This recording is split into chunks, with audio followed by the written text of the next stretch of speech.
How likely do you think that is? Because we had a California Republican Party convention here, and I realize you're representing Arizona Republicans, but the California Republicans talked about whether it might be possible to return to the old-fashioned, same-day voting, show up in person, voter ID, by the way, which is the standard in much of the rest of the world, okay? I've observed elections in foreign countries, and you have to show up with your ID. You show up on the day. There's very limited absentee voting.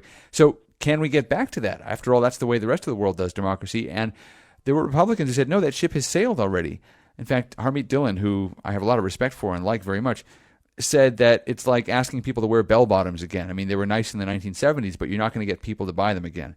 So is it possible we're going to get this kind of reform? Well, in fact, people are wearing bell-bottoms again because what was good does come back. I don't know if bell-bottoms were good, bad, or otherwise, but you're exactly right. I think the vast majority of Americans do not want cheating in our elections, whether they're a Republican or a Democrat, an independent, or they're not part of a political party whatsoever. They expect those elections to be pristine. And the only way to do that, really, is to have full voter identification. Now, my preference would be that there is no mail-in voting, except for in limited situations, like our military serving overseas. If someone is in the hospital and they can't get to the voting booth, that would be a reason. But there needs to be a reason, not just for simple convenience, because that system has been wrought with fraud. I was in Oregon, which there are conservatives in Oregon. If your listeners don't believe it, I was in 3 different counties. They were very excited about hearing about election integrity. But watching what happened in Oregon with all mail-in ballots, they have perfected the art of fraud by mail. There are numerous, hundreds, thousands, tens of thousands of addresses with more than 10 voting age adults registered supposedly to vote.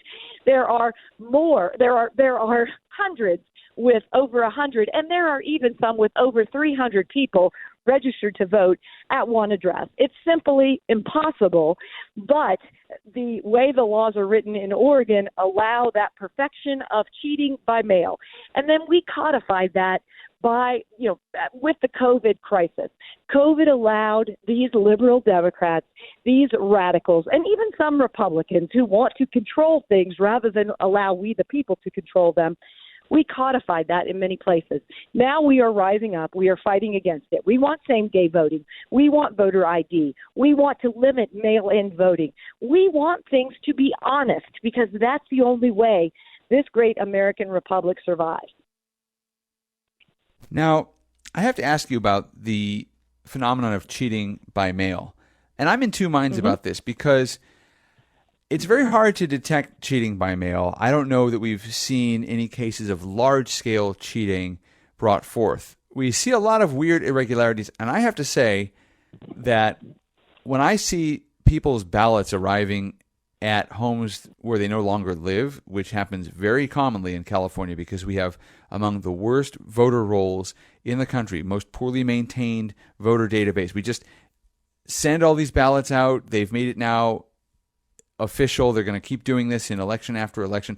They send these ballots out to everybody on the voting rolls, and I think the governor's about to sign or has signed legislation to make that permanent. It was a pandemic thing, but now they're going to do it forever.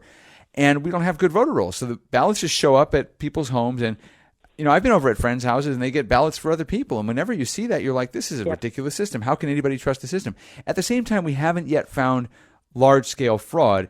And Republicans had some success in 2018. Wait, let me just stop you there because in Arizona, we did find large-scale fraud.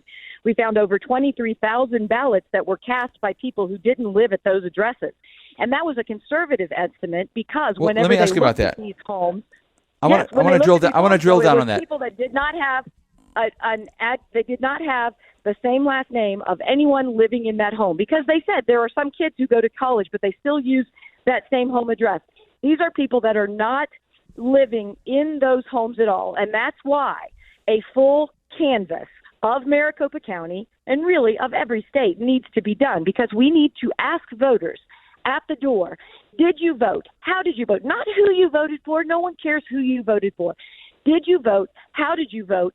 And then match them to to the rolls of who did vote according to every single county. What's been done on the ground here in Arizona by a grassroots organization is just that. Now, they've only canvassed about 4,600 people in Maricopa County. But with that, they found thousands of people who they knocked on their door and said, hey, Mr. Jones, did you vote? Yes, I did. But there's no record that that voter ever had their vote counted in the 2020 election. They also knocked on other doors looking for Mr. Jones, but Mr. Jones didn't live in that particular place. And that vote from Mr. Jones actually had counted.